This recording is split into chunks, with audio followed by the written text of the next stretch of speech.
شيء من علمه إلا بما شاء وسع كرسيه السماوات والأرض ولا يؤوده حفظهما وهو العلي العظيم. شهد الله أنه لا إله إلا هو والملائكة وأولو العلم قائما بالقسط لا إله إلا هو العزيز الحكيم.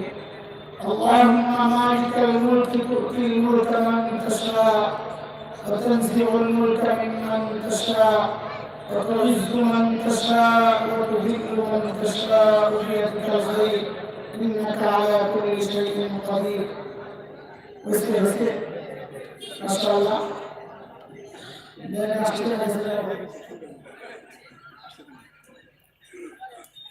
الحمد لله الحمد لله وكفى وسلام على عباده الذين اصطفى. أما بعد فأعوذ بالله من الشيطان الرجيم. بسم الله الرحمن الرحيم.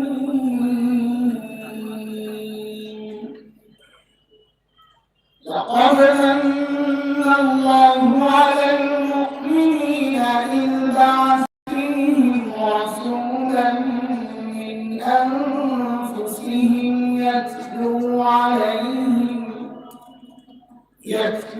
عليهم آياته ويزكيهم ويعلمهم الكتاب والحكمة وإن كانوا من قبل لفي ضلال مبين.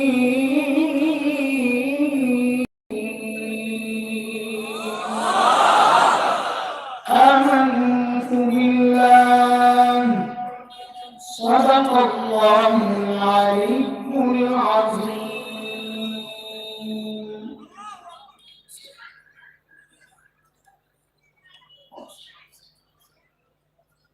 سبحانه وتعالى বিশেষ মেহেরবানি করুণা দয়া যে মহান মালিক লাখ কোটি মানুষ থেকে বাছাই করে দ্বীনের মজলিসে আমাকে আপনাকে একত্রিত করেছে, এটা মালিকের অনেক বড় দয়া আর করুণা।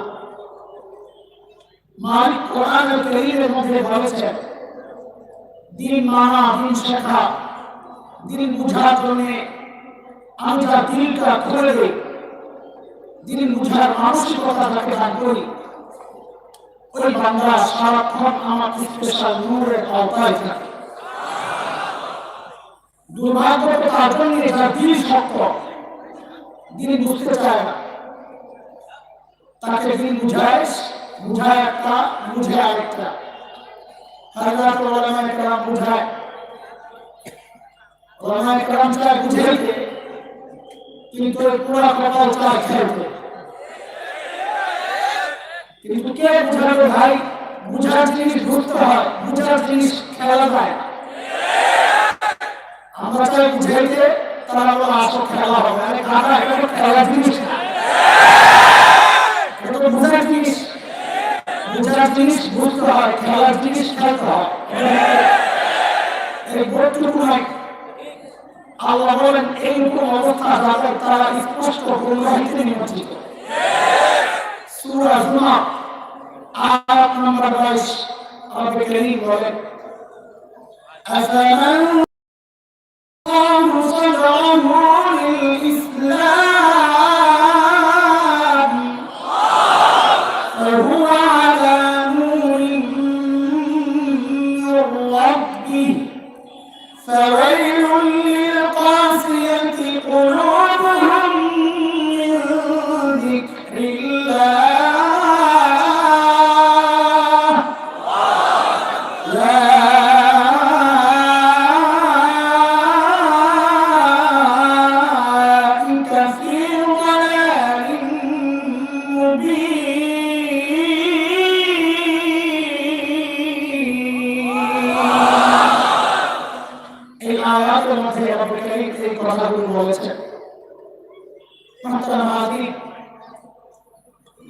আমার হাতে সময় খুব কম, আমি গাড়ি মিস করেছি।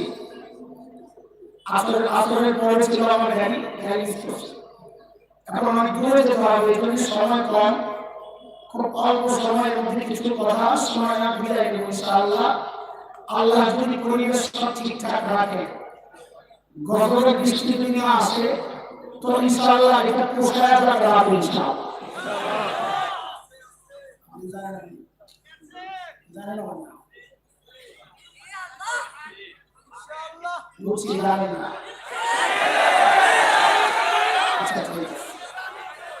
বলেন আল্লাহ আমাদেরকে কত নিয়ামত দিয়েছে? কত কত? সূরা নাহল, সূরা ইব্রাহিম, দুই সূরায় আল্লাহ এই কথাটা বলেছেন। মালিক বলেন وَإِن تَعُدُّوا نِعْمَةَ اللَّهِ لَا تُحْصُوهَا إِنَّ الْإِنسَانَ لَظَلُومٌ كَفَّارٌ।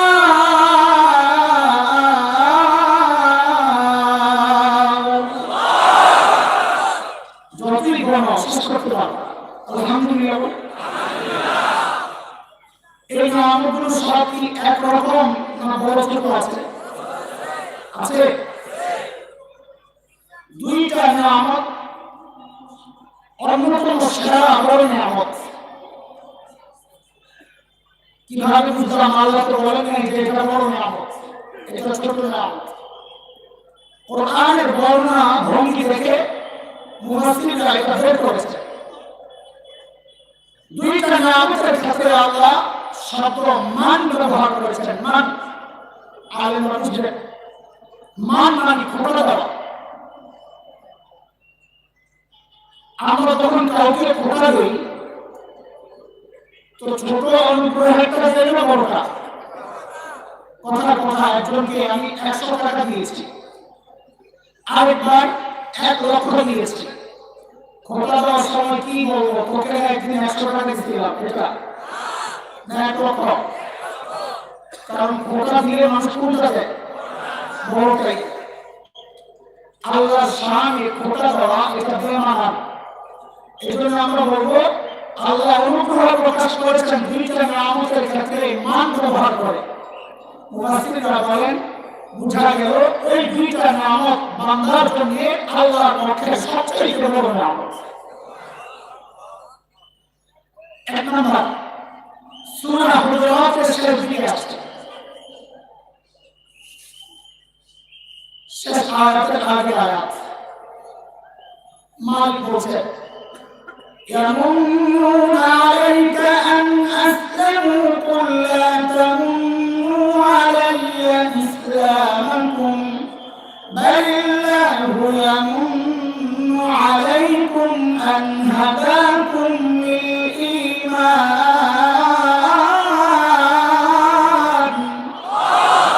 إِن كُنتُمْ صَادِقِينَ।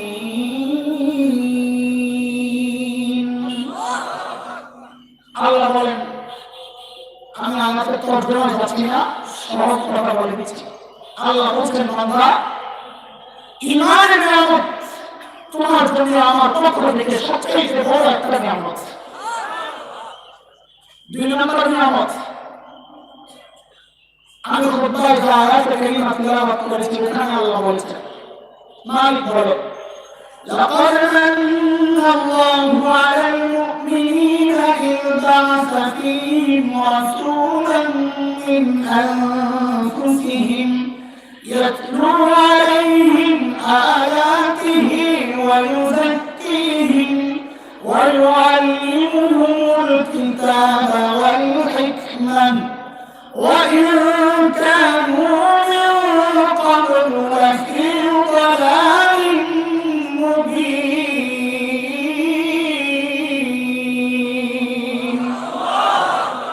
এই আয়াতের মধ্যে আল্লাহ বলছেন শ্রেষ্ঠ রাসূলকে তোমাদের রাসূল বানায়া আমি তোমাদের উপর আরেকটা বড় নিয়ামত দান করেছি। শিক্ষক হিসাবে খুব মনোযোগ রাখবে, একটু সূক্ষ্ম কথা এখানে বলবো। ইনশাআল্লাহ শিক্ষক হিসেবে আল্লাহ তাআলা নবী আলাইহিস সালামকে আমাদেরকে দান করেছেন। এটা আমাদের জন্য বড় ধরনের ভাগ্য। আমাদের কথা আলহামদুলিল্লাহ বলে। কেন? কারণ উপযুক্ত শিক্ষক পাওয়া এটা ছাত্রের জন্য ভাগ্যের ব্যাপার। উপযুক্ত ইমাম পাওয়া এটা মুসলিমদের জন্য ভাগ্যের ব্যাপার। উপযুক্ত পীর পাওয়া এটা মুরিদের জন্য ভাগ্যের ব্যাপার। জানাজার জন্য উপযুক্ত ইমাম পাওয়া এটা লাশের জন্য ভাগ্যের ব্যাপার। শেষ হয়ে যায় রাখে হাবিল কাবিলের নাম শুনছে? কাবিল বা হাবিলের মাসে প্রথমে করে দিতে শরীয়ত মানতে চাইছে। তো কাবিলের শরীয়ত ছিল আমাদের মার্কা শরীয়ত। আমাদের মার্কা শরীয়ত বুঝে যতক্ষণ আমার পক্ষে ঠিক আছে, আমার পক্ষে না, এটা রাজনৈতিক খেলা। এটা হচ্ছে আমাদের শরীয়ত। কোরআনের কথা শুনে রাজি আছে কতক্ষণ? যতক্ষণ আমার পক্ষে থাকে। আমার পক্ষে নাই, মানতে রাজি না। 3 দিন আগে আমি ছিলাম কক্সবাজার, 2 দিন আগে কাজী পড়ল সাহেব বিবিসি সাংবাদিক আমাকে ফোন দিয়েছে একটা বক্তব্য নেওয়ার জন্য। গত সপ্তাহে নিয়েছিল ওই ওয়াজ নিয়ে। তা আমাকে জিজ্ঞেস করছে যে কোর্টে এক উকিল রিট করেছে ওয়াজের মধ্যে কোরআন হাদিসের রেফারেন্স দেওয়া লাগে। এটার জন্য সরকার বক্তাদেরকে বাধ্য করে, এই জন্য রিট করেছে। তা আমাকে জিজ্ঞেস করেছে যে আপনাদের কি মতামত এই ব্যাপারে। তা আমি বলছি ভালো কথা, কোরআন হাদিসের রেফারেন্স দিয়ে কথা বলবে, এটা ভালো কথা, আমরা মানতে রাজি আছি। কিন্তু যারা এই আইনটা পাস করবে তাদেরকে জিজ্ঞেস করেন আমরা কোরআন হাদিসের রেফারেন্স দিয়ে কোনো কথা বললে তারা মানবে তো না? আবার কাহিনী করলে কাহিনীর মতো ঘুরে যাবে। কাহিনী কি করছে? فتقبل من أحدهما ولم يتقبل من الآخر। যার কোরআন কবুল হবে সে সুন্দরী বোন খাতির নাকি দিয়ে পড়ে, এটা ছিল সিদ্ধান্ত। তো শরীয়ত প্রমাণ ছিল কি ছিল? فتقبل من أحدهما, যখন হাবিলের পক্ষে কোরআন কবুল হয়েছে, ولم يتقبل من الآخر, কাবিলের পক্ষে কোরআন কবুল হয় নাই। যে এখন শরীয়ত বিপক্ষে চলে গেছে, এখন কাবিল কি বলে? না আব্দুল্লাহ না, তোর ঘাড় মটকায় আনো। কাবিল মাত্র শরীয়তের সমাজ আছে। শরীয়ত মানতে রাজি আছে কিন্তু আমার পক্ষে থাকে, বিপক্ষে গেলে না আব্দুল্লাহ না, ঘাড় মটকায় আনো, হাত ভাঙিয়ে দেবে, দেশ থেকে তাড়িয়ে দেবে। কোন মাত্রাই না, কাবিল মাত্রাই না। বলে কি কাবিলের উস্তাদের কারণে আমি একটু খেয়াল করে আর কোরআনের বর্ণনা কি সুন্দর। আমি এগুলো পড়ি আর ভাবি আর অবাক হই, কি দারুণ জিনিস। খেয়াল করে কাবিল হাবিলকে মারছে, লম্বা হিস্ট্রি আমরা শোনাচ্ছি না, আমার মাস্টার তো আগে জায়গায় মারিয়া এখন চিকিৎসা করে চিন্তা করতেছে না এই মারলাম এখন করবো কি? কারণ এর আগে কেউ মরে নাই, লাশ কি করে জানে না, মাথা করে খায়, এরা কি করে, এরা কি কিছু বোঝে না, বোঝা চিন্তা করছে কি করবে। আল্লাহ তাআলা একটা কবর বানাইছেন, বলেন কি? কাক না, বলে কাকের সে আমার কাছে কবরের মধ্যে খোসাটা একটু বেশি মনে হয়। আল্লাহ কবর বানাইছেন। فَبَعَثَ اللَّهُ غُرَابًا يَبْحَثُ فِي الْأَرْضِ لِيُرِيَهُ كَيْفَ يُوَارِي سَوْءَةَ أَخِيهِ قَالَ يَا وَيْلَتَى أَعَجَزْتُ أَنْ أَكُونَ مِثْلَ هَذَا الْغُرَابِ فَأُوَارِيَ سَوْءَةَ أَخِي فَأَصْبَحَ مِنَ النَّادِمِينَ।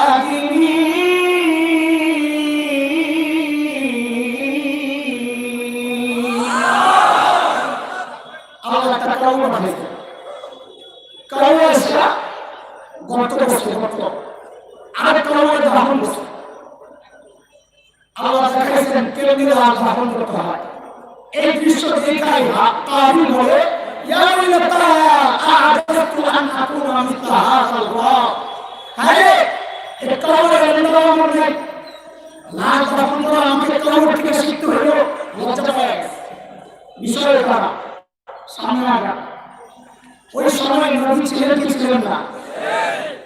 সব যুগের জমিয়ে সময়ের নবীরা সবচাইতে বড় আলেম জ্ঞানী। আর নবীরা যখন চলে গেছেন শেষ, তখন যারা আলিম ওয়ারাসাতুল আম্বিয়া তারাই সবচেয়ে বড় জ্ঞানী। হযরত আদম আলাইহিস সালাম তখন ছিলেন কি ছিলেন না? কথা বলে শুক্র কথা। হযরত আদম আলাইহিস সালাম নবী, আল্লাহ তাআলা চাইলেন তো ওহী পাঠাইতে পারতেন, হ্যাঁ নবী আদম আপনার এক ছেলে আরেক ছেলেকে হত্যা করে লাশ দাফন করতে পারতেছে না, আপনি যারা লাশ দাফন শিখায় আছেন আল্লাহ পাকের, আল্লাহ তা করেন নাই। কাবিলের উস্তাদ আল্লাহ নবীকে বানান নাই, কাবিলের উস্তাদ আল্লাহ বানিয়েছেন কারে? বলেন না, কাবিলের উস্তাদ আল্লাহ কারে বানিয়েছে? কেন নবী থাকতে কাবিলের উস্তাদ? কারণ নবীকে উস্তাদ হিসাবে পাওয়ার জন্য কবরে যাবে। কথা এই সময় কিছু কিছু মানুষ হুমকি ধমকি দেয়, আমাদেরকে থ্রেট দেয় যে আমাদের জানাজা তোমাদের পড়া লাগবে না, আমার বাড়ির জানাজা আমি নিজেই পড়বো। আর কান্না আরেকের জানাজা পাওয়ার জন্য কপাল লাগে। কথা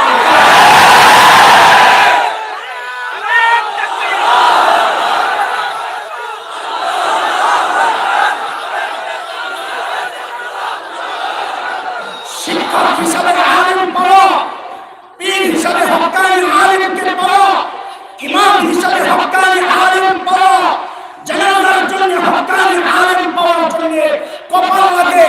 কোন চাঁদাবাজের জন্য আলেম জানাজা পড়ে না।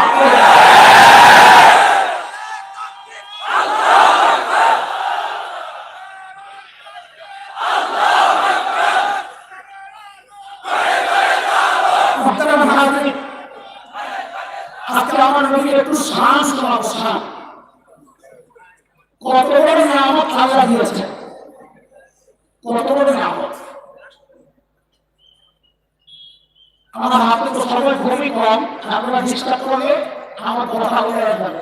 একটু মনোযোগ লাগবে কথা শুনতে, পুরো পুরো কথা না, একটা নির্দিষ্ট টার্গেটে কথা বলবো ইনশাআল্লাহ। দেখেন কে কি মাসালা বয়ান করে আমার জানি না, কিন্তু আমরা কিছু মানুষ বয়ানের একটা টার্গেট ঠিক করছে, সেটা হচ্ছে উম্মাহকে জাগাবো, উম্মাহকে জাগাবো।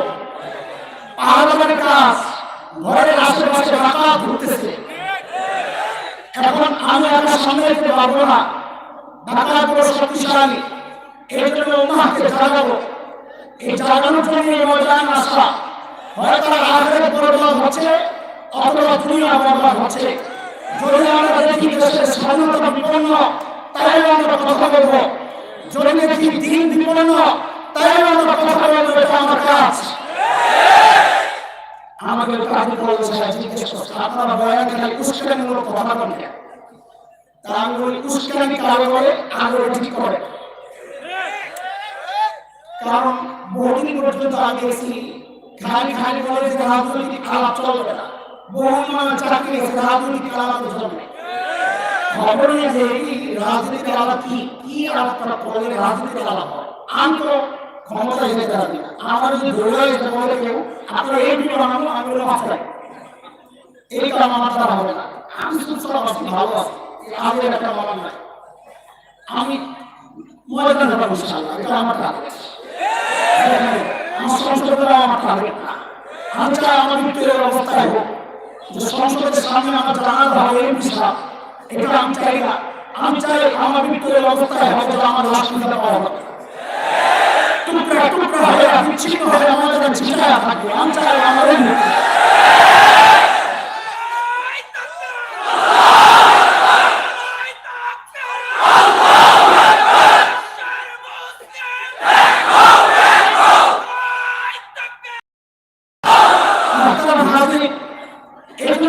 কথাটা যে আমি তো ক্ষমতায় যাওয়ার বক্তব্য দেই না, আমার তো যাওয়ার ইচ্ছেই নেই, তো কাজে আমার বক্তব্য রাজনীতি হবে কেন? তো অনেক চিন্তা করছি, পরে বুঝছি আরে রাজনীতি মানি আমাদের মনে করতে হবে না। রাজনৈতিক বক্তব্য হলো আমি সুদের বিরুদ্ধে বললাম, পাশে একজন বসা ছিল সুদ খায়, এর বিরুদ্ধে যায় লাভের রাজনৈতিক বক্তব্য চলবে না। আমি ঘুষের বিরুদ্ধে বললাম, পাশে একজনের ঘুষ খায়, এমন ঘুষের বিরুদ্ধে বলছি লাভের রাজনৈতিক আলাপ চলবে না। তা আমাকে জিজ্ঞেস করছে আপনারা উস্কানিমূলক কথা বলেন কেন? তার উস্কানি না, সমাজের অসঙ্গতি আন্দোলনকে ধরা দেওয়া এটা আমার জিম্মাদারি। তুমি আক্রমণ করবো, আমি বলতেও পারবো না। তুমি আমাকে মারতে চাইবে, আমি লড়াচড়া করতে পারবো না। আর ভাই উস্কানি কোনটাকে বলে? সাম্প্রদায়িক উস্কানি কোনটাকে বলে? আমার দিন নিয়ে তুমি কথা বলবা, আমি চুপ থাকবো, আমি কথা বললে উস্কানি হবে। তুমি আমার নবীকে গালি দিবা, আমি প্রতিবাদ করবো, আমি প্রতিবাদ করলে উস্কানি হবে। যদি না উস্কানি হয় তাহলে একটু উস্কানি শুনে নাও। আমার জীবন থাকতে আমার নবীকে কোনো কুলাঙ্গার গালি দিলে কোথাও কোথাও আমি বলি আমার সামনে যদি পড়ে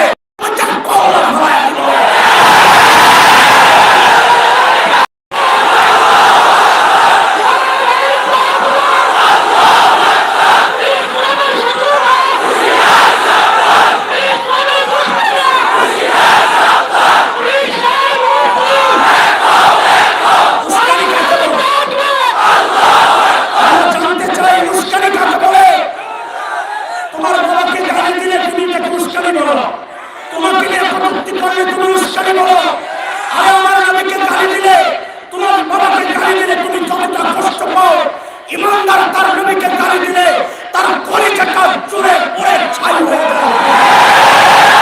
সেই জায়গা থেকে বলি আমাকে গালি দিলে যদি বিচার হয়, আমার নবীকে গালি দিলে বিচার করতে হবে। অন্য কোনো বিচার মানি না, একটাই বিচার,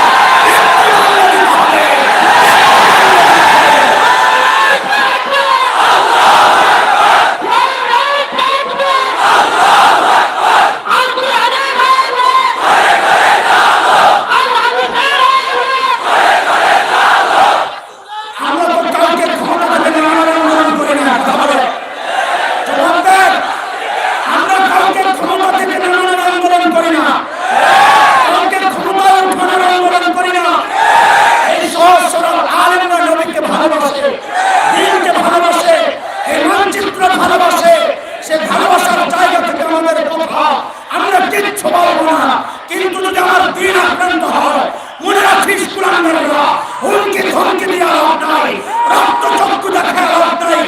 কালিমা যখন পড়েছি আখির পয়গাম শুনেরা, এই শরীর থেকে এই মাথা বিচ্ছিন্ন হবে, এই সিনা থেকে কোরআন বিচ্ছিন্ন করা যায় না।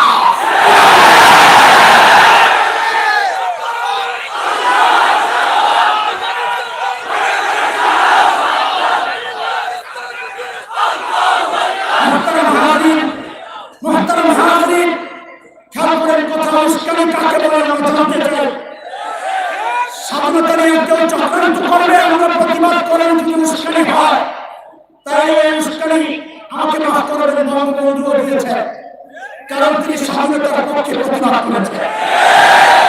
শান্তি মঞ্চে সেই তত্ত্ব ভাষণ আমরা ভুলে কথা বলে ওই বঙ্গবন্ধুর উত্তর জন্য চলে কথা।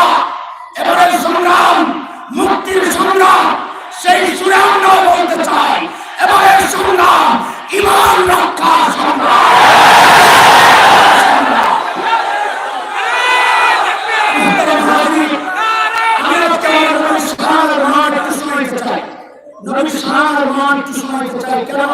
আমার একটা টার্গেট আছে, আমি বলতে চাই যে আমাদের বক্তব্যগুলো একটা টার্গেটে আমরা আছি। এটা দেশের জন্য অবশ্যই ক্ষতিকর নয়, এটা অবশ্যই বিশৃঙ্খলা সৃষ্টির জন্য নয়, বরং আমাদের বক্তব্যগুলো হচ্ছে যারা বিশৃঙ্খলা সৃষ্টি করে তাদের বিরুদ্ধে, যারা বিশৃঙ্খলা নষ্ট করার চক্রান্ত করে তাদের বিরুদ্ধে, যারা ভাই ভাই লড়াই দিতে চায় তাদের বিরুদ্ধে, যারা আইন প্রণয়নকে সরকারের প্রতিপক্ষ বানাইতে চায় তাদের বিরুদ্ধে। কোন দল আমাদের প্রতিপক্ষ নয়, কোন নেতা আমাদের প্রতিপক্ষ নয়, সরকার আমাদের প্রতিপক্ষ নয়, পুলিশ আমাদের প্রতিপক্ষ নয়।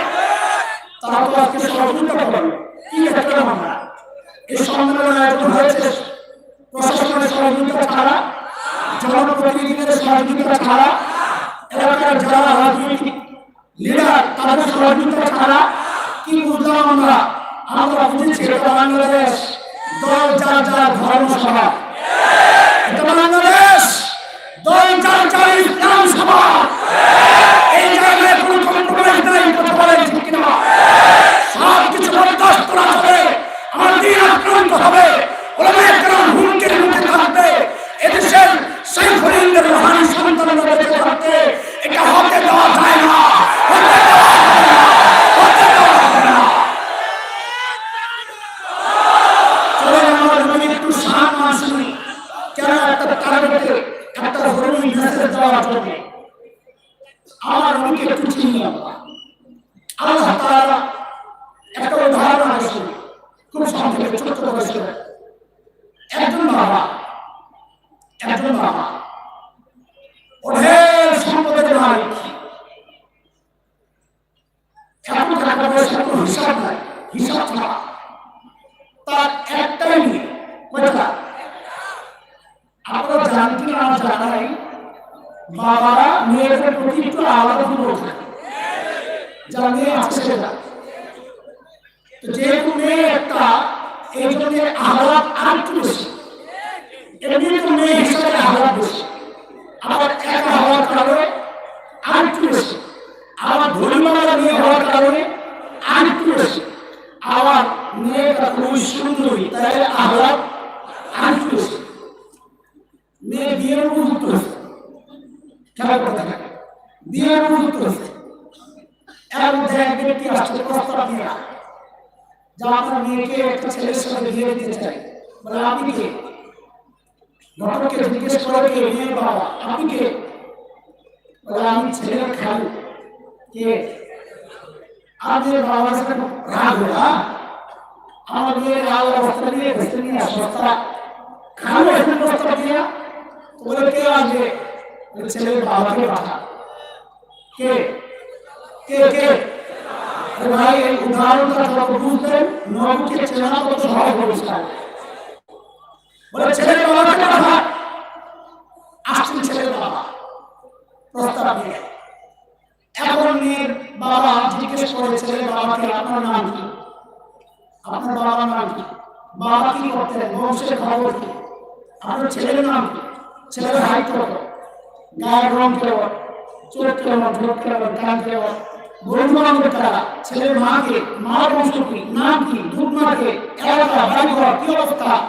ছেলের বন্ধু বান্ধব কারা? কাদের সাথে চলে? ওই আওয়াজ বেশি।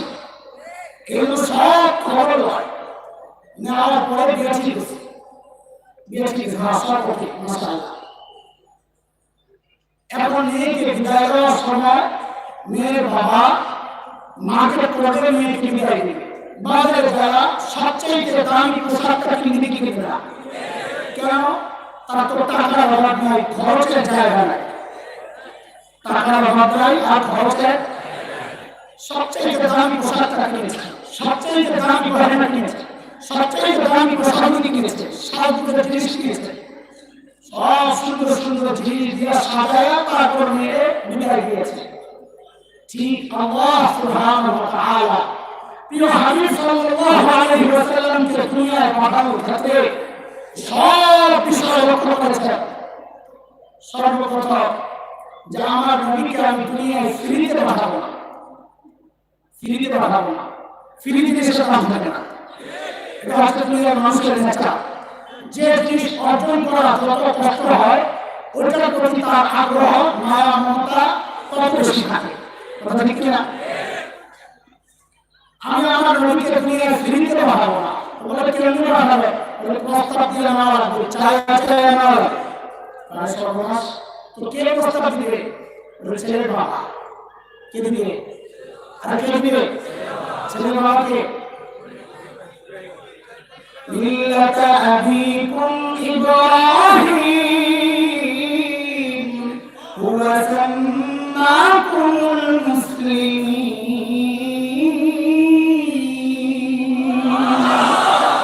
ছেলের বাবাকে খলিল ইব্রাহিম যখন বাইতুল্লাহ বানান, আল্লাহ খলিলের দিলের মধ্যে কথা ঢেলে দিয়েছে। খালিল আমার, এত দামি একটা কাজ আপনি করেছেন খালিল, আমি আপনাকে একটা পুরস্কার দিতে চাই, চান আপনি আমার কাছে কি চাইবেন চান?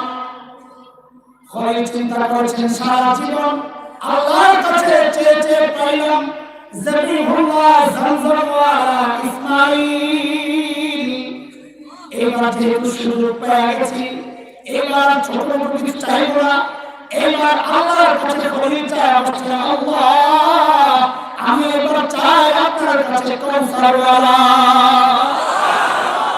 কোরআনের কথা, ربنا وابعث فيهم رسولا منهم يتلو عليهم آياتك ويعلمهم الكتاب والحكمة ويزكيهم إنك أنت الله আমারও যে আখির পেগাম্বর আল্লাহ তো বলতেছে, কিন্তু খ্রিস্টানরা এগুলো নিয়ে আবার পেশাল করে, পেশাল হল করাও আবার আমাদেরই কাজ, কোনো অস্পষ্ট কথা থাকবে না, যত পিছিয়ে কথা আছে জবাব ওলামায়ে কেরাম আপনাদেরকে দিতে প্রস্তুত, সবাই আমরা করবো কি কয়েকটা সম্ভব। প্রশ্ন থাকে আহলে সুন্নাহ ওয়াল জামাতের আকীদা আছে সমস্ত মাখলুকের মধ্যে নবুয়তের মর্যাদা সর্বোচ্চ। কোথায়? সর্বোচ্চ। ফেরেশতাদের চেয়ে নবীরা বেশি দামি। হযরত ঈসা আলাইহিস সালাম নবী কিনা? তো নবীর মর্যাদা তো সবচেয়ে বেশি। হযরত ঈসা উম্মতের প্রশংসাশীল না, তার চেয়ে নিচের মর্যাদা। আখির পয়গম্বরের উম্মত হতে চাইলেন নবী এর বিষয় চেয়ে দিতে। কথা হাস্যকর না? বলেন না, আরে কথা হাস্যকর না? নবী যদি উম্মত হতে চায় তো যেন এর বিষয় কি হতে চাইছে, এই কথা হাস্যকর কিনা? খ্রিস্টানরা প্রশ্ন করে তোমরা নবী কথাটা ঠিক করে নাই, যদি ঠিক করে থাকে তো তোমরা আকীদা ঠিক করো। ওই যে বড় সব নবীদের মর্যাদা উম্মতের চেয়ে দামি, ওই নবী ঈসা কম মর্যাদার উম্মত হতে চাইলেন কি জন্য? বুঝা যাবে তোমার নবী মিথ্যা বলছেন। নাউযুবিল্লাহ মিন যালিক। ঘটনাটা কি আসলে? ঘটনাটা হলো কি, আমরা ঢাকাইরা আমরা বিরিয়ানি পাগল। ওই যে পুরো ঢাকায় গেলে দেখলাম আপনার এলাকায় যে কটা মুরগির দোকান আছে তার চেয়ে বহুগুণ বেশি বিরিয়ানির দোকান আছে। তো এক পেটুক এক হোটেলে বসে বিরিয়ানি খাবে, তার সামনে বিরিয়ানি ডিশ, এরকম মনোযোগ দেখা করে সূক্ষ্ম কথা, বিরিয়ানি ডিশ, গরম মশলা গ্রাম গরম ধোয়া উঠতেছে, আর এই মুখে বসে এর মধ্যে হোটেলের একটা ছেলে এসে বলে কি স্যার আমাদের হোটেলের একটা স্পেশাল চাটনি আছে দেবো স্যার? আচ্ছা বলেন আপনারা, এই যে চাটনি চাইবো, চাটনির দাম বেশি না বিরিয়ানির দাম বেশি? বলেন না, বুঝলেন নাই? বিরিয়ানির দাম বেশি না চাটনির দাম বেশি? তাই এই মধ্যে চাটনি চাইছে কি বিরিয়ানি বাদ দিয়া, না বিরিয়ানির স্বাদ বাড়ানোর জন্য চাটনি চাইছে, না বিরিয়ানি বাদ দিয়ে বসে বসে চাটনি হবে? হযরত ঈসা আলাইহিস সালাম নবুয়তের বিরিয়ানি ডিশ সামনে আল্লাহ জানালেন, আর ঈসা আখির পয়গম্বরের উম্মতের চাটনি কিন্তু খুব দামি মজা। তো হযরত ঈসা কি বলেন, আল্লাহ দেন না আখির পয়গম্বরের উম্মতের একটু চাটনি আমার নবুয়তের বিরিয়ানির সাথে একটু বাড়াবেন। ঠিক আছে কথা? আচ্ছা, এটা একটা কারণ হযরত ঈসা কিয়ামতের আগে আবার আসবে। আরেকটা কারণ হলো মাহফিলের সিস্টেম হচ্ছে যিনি ঘোষণা থাকে মাহফিল শেষ হলে তিনি আবার মাইকটা হাতে নিয়ে আমরা আজকের মতো মাহফিল এখানে সমাপ্ত, আবার দেখা হবে, বলে কিনা? তো আল্লাহ হযরত ঈসাকে বলেন, আর ঈসা বলে ইয়েস, আপনি আখির পয়গম্বর শেষ বক্তা প্রধান বক্তার আগমনের ঘোষণা দিয়েছেন? বলে হ্যাঁ। তাইলে কিয়ামতের আগে আপনি আবার নিয়ে আসবেন, যারা মাহফিল যে শেষ দুনিয়ার যে শেষ হবে ওই ঘোষণা আপনি দিয়ে আসবেন। আরে বুঝতেছেন কি না কথা? আল্লাহু আকবার, আমার বিশ্বাস হযরত ঈসা ঘোষণা দিলেন, ইয়া বনি ইসরাঈল ইন্নী রাসূলুল্লাহি ইলাইকুম। ভাই নবীর সম্মান শোনাইছি না? মাসলা বেটা মাস্টার একটা বাচ্চারা ডাক্তারের কাছে গেলে ডাক্তার যদি মনে করে ইঞ্জেকশন দেওয়া লাগবে টিকা, অনেক দিন করে ডাক্তার কি করে বাচ্চার হাতে একটা চকলেট ধরায়, এর বাবা তুই চকলেটটা খা। বাচ্চা চকলেট খায়, ওই ফাঁকে ডাক্তার হাতে করে ইঞ্জেকশন ঢুকায় দেয়।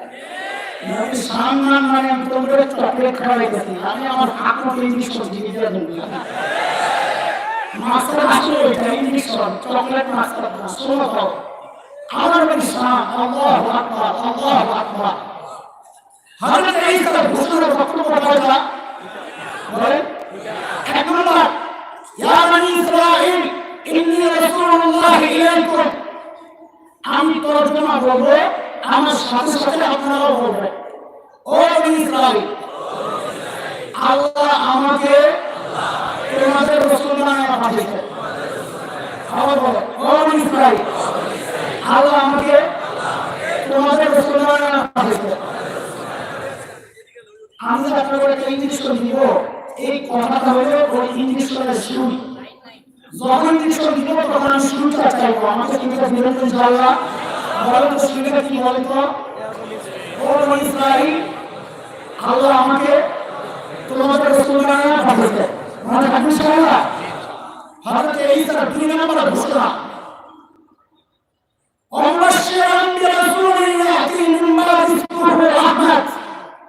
আমার পরে আখির পয়গম্বর প্রধান বক্তা আসতেছে, সুসংবাদ তোমাদের জন্য, যার নাম হলো আহমদ ইমাম সাল্লাল্লাহু আলাইহি ওয়াসাল্লাম।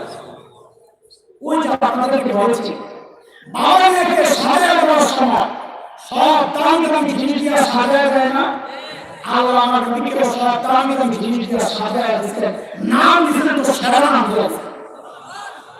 আমার নবী দুইটা নাম, মুহাম্মদ, আহমদ।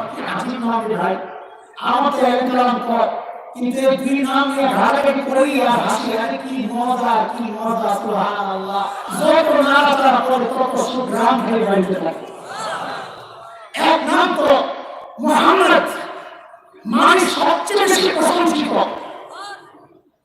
মক্কার কাফিররা হাতে ঘাটে বাজারে যায় নবী বদনাম করতে, মুহাম্মদ খারাপ লোক, তার কাছে যাবে না। তো পাবলিক বলে কি মুহাম্মদ সবচেয়ে প্রশংসিত, এই মানুষ আবার খারাপ হয়ে গেছে।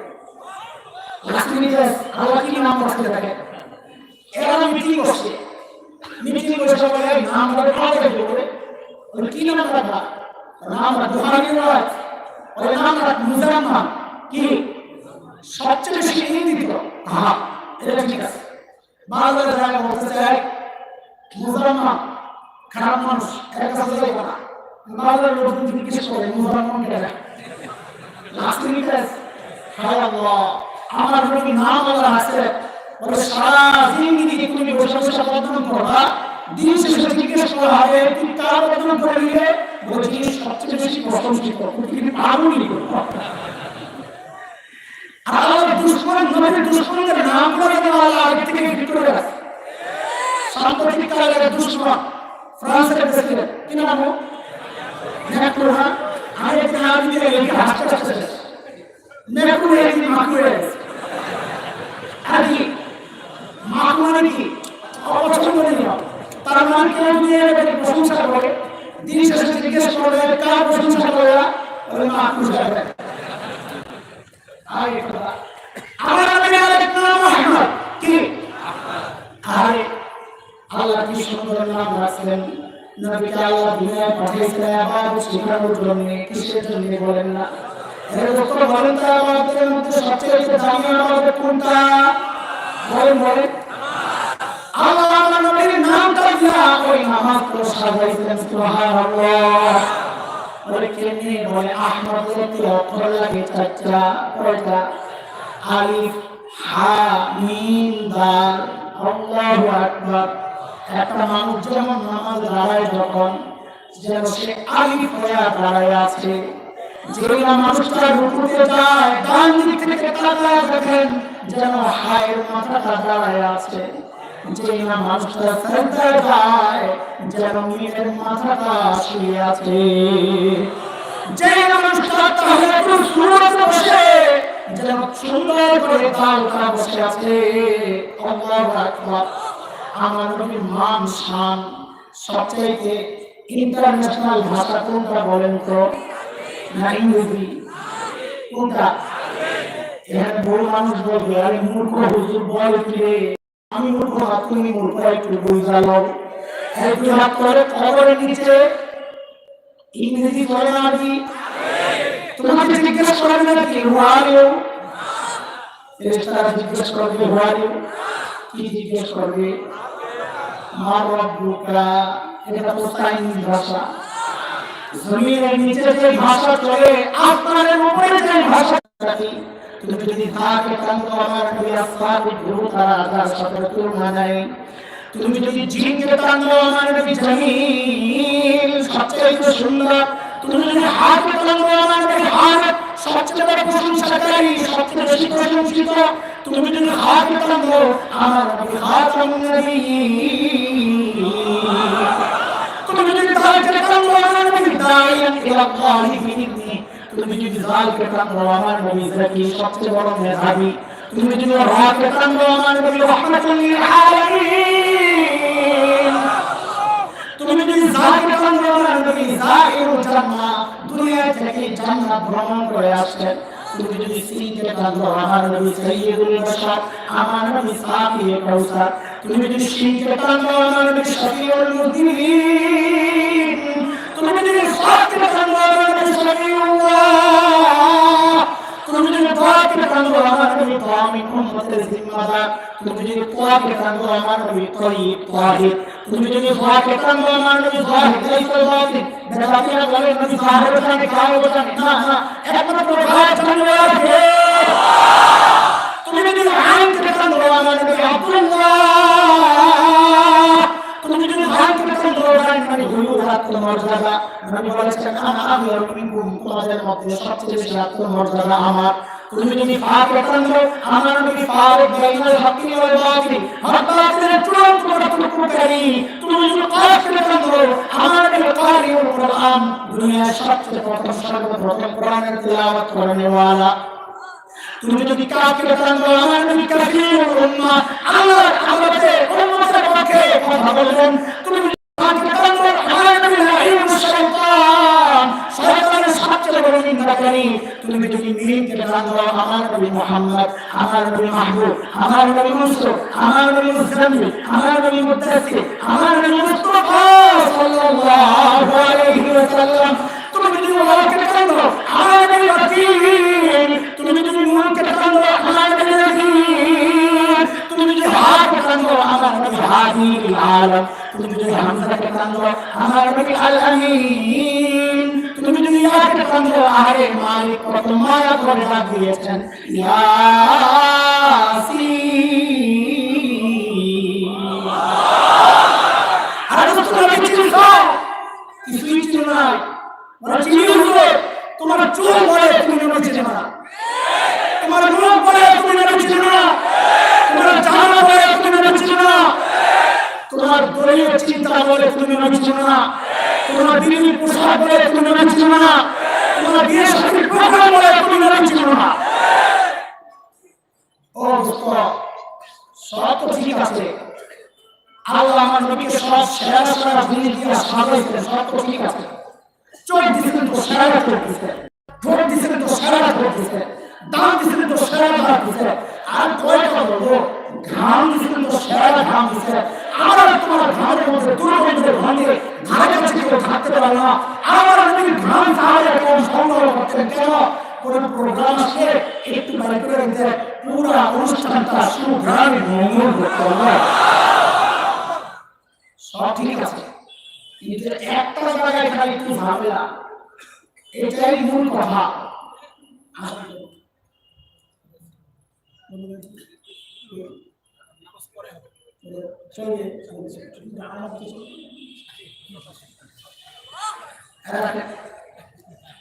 একটা সমস্যা ওই যে শুনতে বলেছি, বাবা মেয়েকে বিয়ে দেওয়ার সময় দেখে না ছেলের বাড়ি ঠিক আছে কিনা, দেখে দেখে না, বাবা তো সবই ঠিক আছে, সব সেরা সেরা জিনিসই দিলেন, কিন্তু একটা একটু কেমন কেমন লাগতো কোনটা রে, ও ওই নবীর আল্লাহ পাঠাইলেন জাজিরাতুল আরব, তাই না?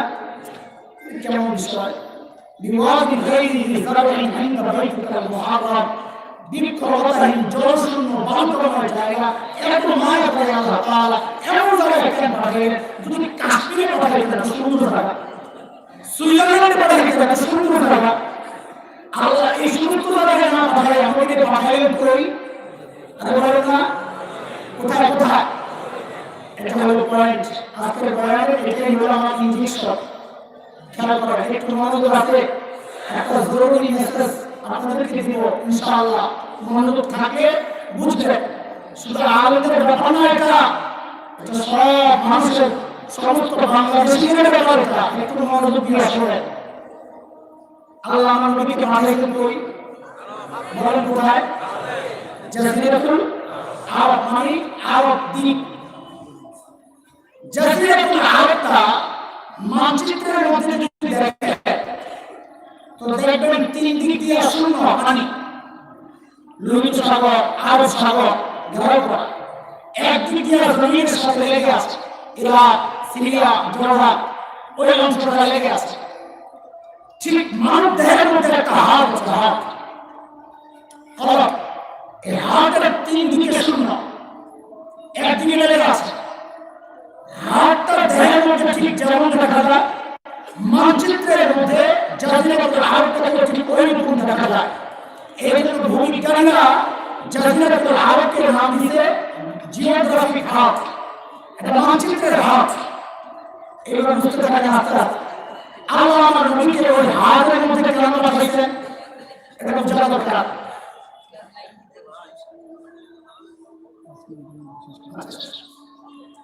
আল্লাহ আমার নবীকে হাতে কেন পাঠিয়েছেন? হাতে পাঠানোর কারণ হচ্ছে দুনিয়ায় আমার নবী আসার আগে যত দর্শন ছিল, দার্শনিকরা ছিল, গ্রিক দর্শন, ব্যাবিলন, রোমান, পারস্য, বাগদাদি, মিশরি, সমস্ত দার্শনিকদের বক্তব্য ছিল মানুষকে নিয়ন্ত্রণ করে তারা ব্রেন কে। সর্বপ্রথম আমার নবী ঘোষণা দিলেন যে না, মানুষকে তারা ব্রেন নিয়ন্ত্রণ করে না, মানুষকে নিয়ন্ত্রণ করে তারা হাত কে। নবী বললেন আলা ইন্না ফিল জাসাদি মুদগাহ ইযা সালাহাত সালাহাল জাসাদু কুল্লু ওয়া ইযা ফাসাদাত ফাসাদাল জাসাদু কুল্লু আলা ওয়া হিয়াল কলব। এরা আমার উম্মত, মানব দেহের মধ্যে একটা গোশতের টুকরা আছে, ওই গোশতের টুকরা যদি ঠিক হয়ে যায় তাহলে ঠিক হয়ে যাবে। ওই গোশতের টুকরা যদি নষ্ট হয়ে যায় গোটা বডি নষ্ট হয়ে যাবে। এতদিন পর্যন্ত এই হাদিস তো পীর সাহেবরা আত্মশুদ্ধির জন্য ব্যবহার করেছে, আমরা একটু আরো জায়গায় ব্যবহার করে চলে। আল্লাহ তাআলা আমার নবীকে হাত জাজিরাতুল আরবে কেন পাঠিয়েছেন? যেহেতু আমার নবী একমাত্র বিশ্ব নবী। বলেন আমার নবী, শেষ করতেছি, আমার নবী বিশ্ব নবী। আল্লাহ আমার নবীকে হাতের মধ্যে পাঠিয়েছেন কেন? অলরেডি আপনি তো বিশ্ব নবী, আপনি হাতের মধ্যে মেহনত করেন, হাত ঠিক হয়ে গেলে গোটা দুনিয়া বডি ঠিক হয়ে যাবে। আজকের দুনিয়ায় বাস্তবতা হচ্ছে ওই আরব বিশ্ব হাতের মধ্যে গন্ডগোল শুরু হয়েছে, যার কারণে গোটা দুনিয়ার মুসলমানদের মধ্যে গন্ডগোল শুরু হয়। এবার বুঝে আসছে আল্লাহ তাআলা আমার নবীকে হাতে কেন পাঠিয়েছেন। একটা উদাহরণ দিয়ে শেষ করতে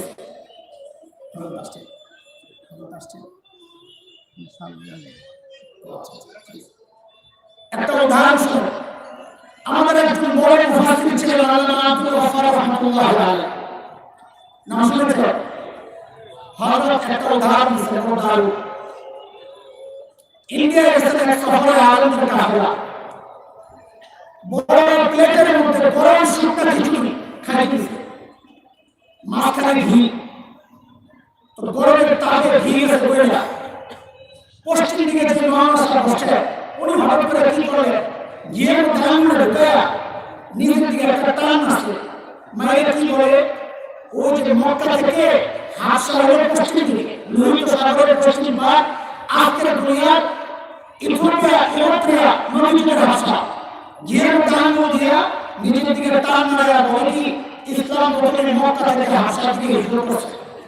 ঘি তো মাঝখানে হেরে গেছে ইসলাম পুরো দিকে না খাইতে ঘি তো লাগে ভাষায় তাড়াতাড়ি আঙুল দিয়ে নিজেদেরকে নষ্ট আরেকটা কয়েক বছর ইসলাম মক্কা থেকে মদিনা দিকে হিজরত করছে কারণ ঘি করছে হাসপাতাল থেকে মদিনা দিকে আমাদের হাসপাতাল সর্বনাশ ঘি তো আমার কবলে নাই তাড়াতাড়ি হাতা করে বসছে ওটা ঘিটাকে পুরো খিচুড়ির মধ্যে মাছতে না খেলা বলে কি এরপর ইসলাম পুরোটা দুনিয়া ছড়াই গেছে এটা দোস্ত আল্লাহ তাআলা আমার নবীকে জান্নাতুল আরবিতে পাঠিয়েছেন যেন ইসলাম সমান্তরালে পুরোটা দুনিয়া ছড়ায় যায় দুনিয়ার কথা বিষয় জানা বিষয় কি এক যুবকরা খেয়াল করো বাংলাদেশের আকাশে শকুনের আনাগোনা পরিলক্ষিত হচ্ছে উত্তরবঙ্গ পার্বত্যাঞ্চল হাজার হাজার খ্রিস্টান মিশনারি লক্ষ লক্ষ মুসলমানকে খ্রিস্টান বানাচ্ছে আমি খুব সংক্ষেপ করছি আমরা গেলাম দিনাজপুরের দাওয়াতি কাফেলানিয়া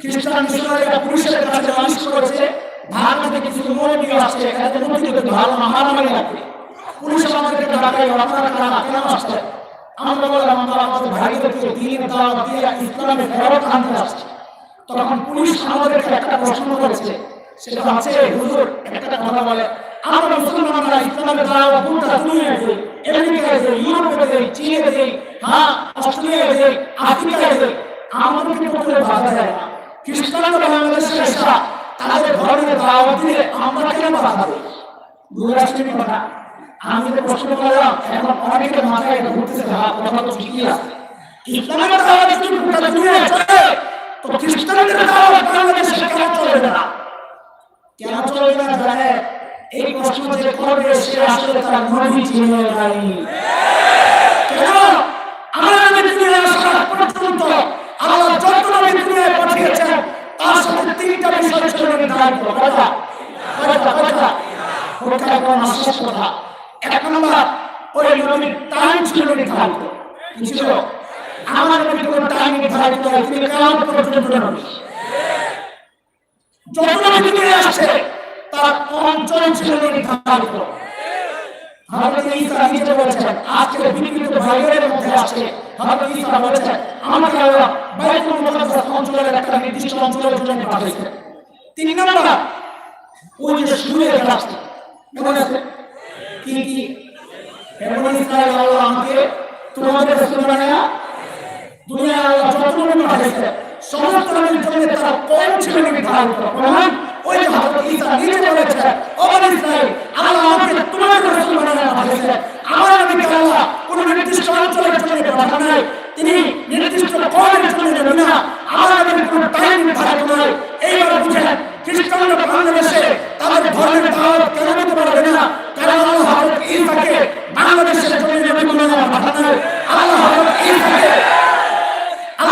ঈসাকে এই যুগের জন্য নবী বানায়া পাঠান নাই আল্লাহ হযরত ঈসাকে মুসলমানদের নবী বানায়া পাঠান নাই তাকে আল্লাহ বনি ইসরাইলের জন্য নবী বানায়া পাঠিয়েছেন আমরা কেন পুরো দুনিয়ায় ইসলামের দাওয়াত দেই কারণ আমার নবী বিশ্ব নবী তিনি আমেরিকার নবী ইসলামের দাওয়াত আমেরিকায় চলবে আমার নবী বিশ্ব নবী তিনি ইউরোপের নবী ইসলামের দাওয়াত ইউরোপে চলবে আমরা তো ভালো মানুষ বলে তাদেরকে কিচ্ছু বলি না কিন্তু এটা সত্য কথা হে মুসলমান শুনে রাখো তাদের ব্যক্তিগত ধারণা পরবর্তী মুহূর্তে সাক্ষী ওই ইন্দোনেশিয়া থেকে খ্রিস্টানরা বিচ্ছিন্ন করে আরব রাষ্ট্র কায়েম করেছে দক্ষিণ সুদান সাক্ষী মুসলমান থেকে বিচ্ছিন্ন করে আরব খ্রিস্ট রাষ্ট্র কায়েম করেছে এটাই তাদের আসল মতলব উত্তরবঙ্গকে কেন্দ্র করে পার্বত্যাঞ্চলকে কেন্দ্র করে খ্রিস্টান বানায়া এই ভূখণ্ডকে টুকরা টুকরা করতে যাচ্ছে